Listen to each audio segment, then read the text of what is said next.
ब्लाऊजला गोट केल्यानंतर बऱ्याचदा गोट आतल्या किंवा बाहेरच्या बाजूला पलटी पडतो किंवा उलटतो. त्याचबरोबर गोट एकसारखा भरीव दिसत नाही, गोट चपटा दिसतो. किंवा मग गोट केल्यानंतर गळ्याचा आकारच चेंज होतो, जसा गळ्याचा आकार पाहिजे तसा मिळत नाही. बऱ्याच जणींसोबत असंही होत असेल, गोट एकसारखा येत नाही. कधी खूप जाड गोट येतो, तर कधी कुठे जाड तर कुठे खूपच बारीक गोट येतो. असं तुमच्यासोबत पण होतं का? गोटच्या बाबतीत तुम्हाला देखील असे प्रॉब्लेम्स येत आहेत का? येत असतील तर हा व्हिडिओ अगदी स्किप न करता शेवटपर्यंत नक्की बघा, कारण आपण आजच्या व्हिडिओमध्ये परफेक्ट गोट कसा करावा याविषयी महत्त्वाच्या टिप्स बघणार आहोत. गोट करण्यापूर्वी किंवा गोट करताना कोणत्या गोष्टींची काळजी घेतली पाहिजे जेणेकरून गोट अगदी एकसारखा भरीव येईल आणि गोट पलटीही पडणार नाही किंवा चपटासुद्धा होणार नाही, हे अगदी सविस्तर आपण पुढे बघूया. ते अगोदर जर तुम्ही माझा व्हिडिओ आज पहिल्यांदाच बघताय किंवा नेहमी बघता पण अजून चॅनलला सबस्क्राईब केलं नसेल, तर असेच इन्फॉर्मेटिव्ह व्हिडिओ बघण्यासाठी चॅनलला नक्की सबस्क्राईब करा. आणि त्याचबरोबर तुम्हाला ब्लाऊजविषयी काही प्रॉब्लेम्स असतील तर तेही मला कमेंटद्वारे नक्की कळवा. आता आपण गोट कसा करायचा हे बघूया. तर बघा, इथे मी पुढील भाग आणि मागील भाग स्टिच करून शोल्डर जोडून घेतलेले आहेत. गोट करण्यापूर्वी सर्वात महत्त्वाचं म्हणजे ज्या भागाला आपण गोट करणार आहोत म्हणजे गळ्याचा भाग, तर तो भाग एकसारखा असला पाहिजे.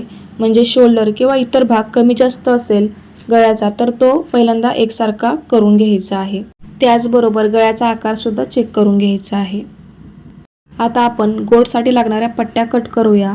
तर इथे मी अस्तरच्या पट्ट्या गोटसाठी वापरणार आहे. आता सर्वात महत्त्वाचा पॉईंट म्हणजे गोटसाठी लागणाऱ्या पट्ट्या कशा कट करायच्या. गोटसाठी लागणाऱ्या पट्ट्या आडव्या रेषेत किंवा उभ्या रेषेत कधीही कट करायच्या नाहीत. आडव्या किंवा उभ्या रेषेत कट केलेल्या पट्ट्या खेचल्यानंतर अजिबात लांबत नाहीत, तशाच त्या स्ट्रेट राहतात. हे बघा, तुम्हाला खेचून दाखवते, कपडा अजिबात लांबत नाही. याच्या उलट जर आपण पट्ट्या तिरकस कपड्यात म्हणजेच तिरप्या कपड्यात पट्ट्या कट केल्या तर पट्ट्या जेवढ्या आपण खेचू तेवढ्या त्या लांबतात. हे बघा, जेवढा आपण तिरपा कपडा खेचू तेवढा तो लांबतो.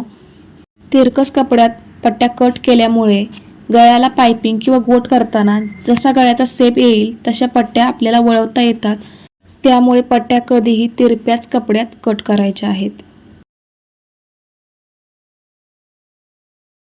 आता जिथे मला पट्ट्या कट करायच्या आहेत तिथे पहिल्यांदा कपडा मी खेचून बघितला, कपडा लांबतोय का. तर बघा, कपडा लांबतोय तर पट्ट्या मी इथेच कट करून घेते. आता इथे फोल्ड अस्तर आहे त्यामुळे इथे आपल्याला 2 पट्ट्या मिळतील. गोटसाठी पट्ट्या आपल्याला 1.5 इंचाच्या कट करायच्या आहेत. आता ही जी पट्टी आहे ती बरोबर 1.5 इंचाची आहे, त्यामुळे पट्टीच्या साहाय्यानेच मी गोटसाठी पट्ट्या कट करणार आहे. तुमच्याकडे जर अशी पट्टी नसेल तर तुम्ही टेपच्या मदतीने सुद्धा 1.5 इंचावरती मार्किंग करून पट्ट्या कट करू शकता. पण अशी जर पट्टी तुमच्याकडे असेल ना तर तुमचा टाईम खूप वाचतो आणि पट्ट्या अगदी एकसारख्या मापाच्या कट होतात. त्यामुळे तुमच्याकडे जर अशी स्केल किंवा पट्टी नसेल ना तर तुम्ही आवर्जून घ्या, तुम्हाला खूप याचा फायदा होईल. तुमच्या जवळच्या शॉपमध्ये तुम्हाला ही पट्टी इझिली मिळून जाईल. गोटसाठी जेवढ्या पट्ट्या आवश्यक आहेत तेवढ्या पट्ट्यांचं मार्किंग करून पट्ट्या कट करून घ्यायच्या आहेत.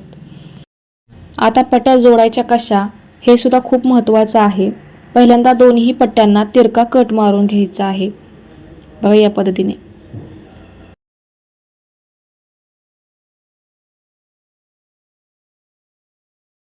पट्ट्या जोडण्यासाठी पट्टीवरती पट्टी ठेवताना एकसारखी या पद्धतीने ठेवायची नाही, तर क्रॉसमध्ये या पद्धतीने ठेवायची आहे.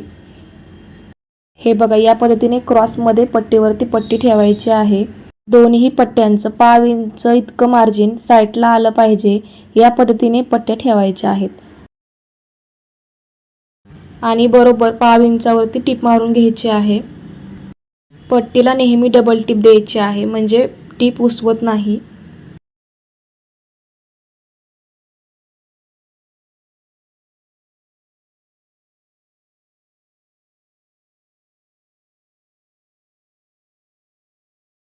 टीप मारल्यानंतर पट्ट्यांच्या दोन्ही साईडचं 1/2 इंच मार्जिन जे आहे ते कट करून घ्यायचं आहे. हे बघा, अगदी परफेक्ट पट्ट्या जोडून घेतलेल्या आहेत. आता हे जे मार्जिन आहे उलट्या साईडचं, तर ते मार्जिन ओपन करून नखाने असं प्रेस करून घ्यायचं आहे. हे जर मार्जिन आपण नखाने प्रेस नाही केलं तर तिथेच आपला गोट एकदम जाड येतो, त्यामुळे नखाने प्रेस करायला अजिबात विसरायचं नाही. आता इथे मी अजून एक पट्टी जोडून घेणार आहे. सेम आता जसं मी दाखवलं त्याच पद्धतीने पट्टी जोडायची आहे. दुसरी पट्टी जोडताना पहिल्या पट्टीला दिलेला जोड आणि आताचा जोड हा एकाच बाजूला आला पाहिजे, या पद्धतीने पट्ट्या जोडायच्या आहेत. बऱ्याचदा घाईघाईमध्ये पट्ट्या उलटसुलट होतात आणि परत आपला पट्ट्या उसवण्यासाठी टाईम जातो, तर तसं न करता व्यवस्थित चेक करून पट्ट्या जोडायच्या आहेत.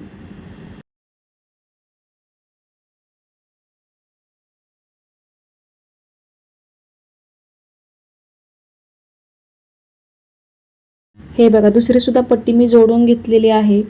उलट्या साईडचं मार्जिन नखाने प्रेस करून घ्यायचं आहे. हे करायला अजिबात विसरायचं नाही.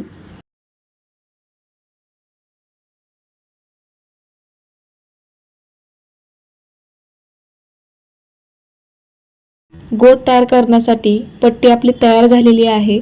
आता गळ्याला पट्टी कशी जोडायची ते बघूया. पट्टी जोडण्या अगोदर गळ्याचा पार्ट एकसारखा आहे की नाही याची खात्री करून घ्या. जिथे कुठे एक्स्ट्रा कापड असेल तर ते कट करून घ्यायचं आहे. त्याचबरोबर गळ्याचा शेप व्यवस्थित आहे का हे सुद्धा चेक करून घ्यायचं आहे. पट्टी जोडण्यासाठी पट्टी अशी फोल्ड करून घ्यायची आहे किंवा दुमडून घ्यायची आहे. आपण जिथे पट्टी जोडलेली आहे तर त्याची उलटी बाजू आतल्या साईडला करून पट्टी फोल्ड करून घ्यायची आहे. पट्टी जोडण्यापूर्वी सुरुवातीला पट्टी पाव इंच अशी दुमडून घ्यायची आहे आणि या पद्धतीने ठेवून अगदी एकसारखं पाव इंचाचं मार्जिन पकडत एकसारखी टीप मारत गळ्याला पट्टी जोडून घ्यायची आहे. पट्टी जोडत असताना सुरुवातीपासून शेवटपर्यंत अगदी एकसारखं अंतर ठेवायचं आहे. त्यामुळे गोट अगदी एकसारखा बारीक येतो. तुमचा जर गोट कुठे जाड तर कुठे बारीक येत असेल तर हे कशामुळे होतं? जर पट्टी जोडताना शिलाई मार्जिन आपण कमी जास्त केलं तर गोट कुठे जाड तर कुठे बारीक येतो.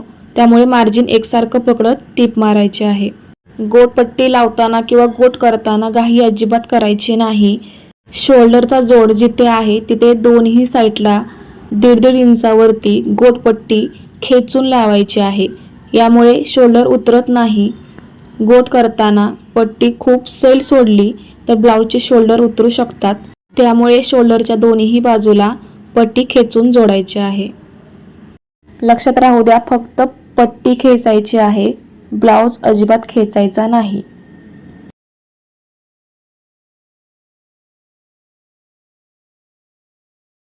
तर बघा, संपूर्ण गळ्याला अगदी एकसारखं पाव इंच मार्जिन पकडून पट्टी जोडून घेतलेली आहे. आता जर तुमच्याकडून मार्जिन कमी जास्त झालं असेल तर ते व्यवस्थित करून घ्या. आता संपूर्ण गळ्याला आपल्याला कट्स देऊन घ्यायचे आहेत. कट्स दिल्यामुळे गोटपट्टी सहज वळते आणि आपल्याला हवा तसा आकारही भेटतो. त्यामुळे कट्स द्यायला विसरायचं नाही. कट्स देऊन घेतल्यानंतर हे जे पाव इंच मार्जिन आहे ना, तर ते मार्जिन असं आतल्या साईडला करून वरची पट्टी अशी फोल्ड करून जेवढा जाड बारीक तुम्हाला गोट हवा आहे तसा तुम्ही करू शकता. लक्षात राहू द्या, हे पाव इंच मार्जिन आतल्या साईडला नाही केलं आणि तसाच तुम्ही गोट केला तर गोट चपटा होतो, भरीव येत नाही. हे मार्जिन आत दाबल्यामुळेच आपला गोट भरीव येत असतो. गोट करताना टीप आपल्याला कपड्याच्या आणि पट्टीच्या बरोबर मधोमध मारायची आहे. जर आपण मधोमध टीप न मारता पट्टीवरतीच टीप मारली तर गोट अजिबात व्यवस्थित दिसत नाही. ज्या वेळेस आपण बरोबर मधोमध टीप मारतो त्यावेळेस गोट अगदी भरीव दिसतो. गोट करताना घाई अजिबात करायची नाही. जेवढी तुम्ही घाई कराल तेवढा तुमचा गोट बिघडणार आहे. त्यामुळे गोट करताना घाई अजिबात करायची नाही. थोडं थोडं पकडत गोट करायचा आहे. मार्जिन आतल्या साईडला करायचं, पट्टी खालच्या साईडने फोल्ड करायची आणि वरून बरोबर मधोमध टीप मारायची. असाच आपल्याला संपूर्ण गळ्याला गोट करून घ्यायचा आहे. गोटची साईज अगदी एकसारखी धरायची आहे. कुठे कमी कुठे जास्त असं अजिबात करायचं नाही. अगदी एकसारखी साईज तुम्हाला गोटची ठेवायची आहे. त्यामुळे गोटसुद्धा अगदी व्यवस्थित दिसतो. खूप प्रयत्न करून देखील तुमचा गोट जर व्यवस्थित येत नसेल तर अजिबात डिमोटिवेट होऊ नका. गोट व्यवस्थित येण्यासाठी प्रॅक्टिस करत राहा. जेवढी प्रॅक्टिस कराल तेवढं तुम्ही परफेक्ट बनाल. बऱ्याचशा ताई अशाही आहेत ज्यांना ब्लाऊज खूप छान शिवता येतात पण गोट व्यवस्थित करता येत नाही. मग त्यांचा आत्मविश्वास कमी होतो. तर त्या ताईंना मी नक्की सांगेन, फक्त गोट येत नाही म्हणून तुमचा आत्मविश्वास कमी होऊ देऊ नका. एकतर तुम्ही गोट व्यवस्थित येण्यासाठी प्रयत्न करा आणि प्रयत्न करून देखील तुम्हाला गोट जमत नसेल तर गोटला सुद्धा ऑप्शन आहेत.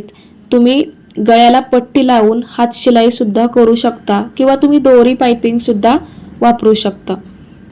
त्याचबरोबर गोट तयार करण्यासाठी तुम्ही सिंगल फूटचा सुद्धा वापर करू शकता.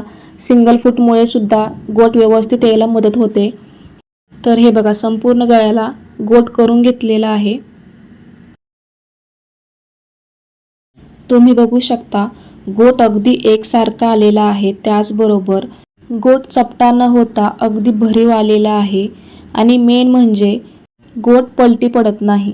आता इथे तुम्हाला आवर्जून सांगेन, तुमचा जर गोट पलटी पडत असेल तर तुम्ही वरच्या साईडने एक दाबटीप देऊ शकता. त्यामुळे गोट जो आहे तो पलटी पडणार नाही.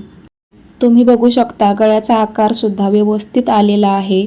गोट केल्यानंतर तुम्ही प्रेस सुद्धा करू शकता. त्यामुळे सुद्धा गोट व्यवस्थित दिसतो आणि मेन म्हणजे गोट पलटी पडत नाही. तुम्ही आतल्या साईडची सुद्धा फिनिशिंग बघू शकता, एकदम परफेक्ट आलेली आहे. तुम्हाला देखील अशी गोटची फिनिशिंग हवी असेल तर मी दिलेल्या टिप्स नक्की फॉलो करा. माझ्या पद्धतीने जेवढी तुम्हाला माहिती सांगता येईल गोटविषयी तेवढी मी सांगितलेली आहे. तुम्हाला आजचा हा व्हिडिओ कसा वाटला मला कमेंट करून सांगायला अजिबात विसरू नका. व्हिडिओ थोडा जरी आवडला असेल तर व्हिडिओला लाईक करा आणि चॅनलवर नवीन असाल तर चॅनलला सबस्क्राईब करून शेजारी जे बेल आयकन आहे ते नक्की प्रेस करा. तुम्ही आपल्या शॉर्ट आणि लॉंग व्हिडिओंना सुद्धा खूप सुंदर प्रतिसाद देताय, त्याबद्दल खरंच तुमचे खूप मनापासून धन्यवाद. पुन्हा लवकरच भेटू अशाच एका इन्फॉर्मेटिव्ह व्हिडिओसोबत. तोपर्यंत बाय.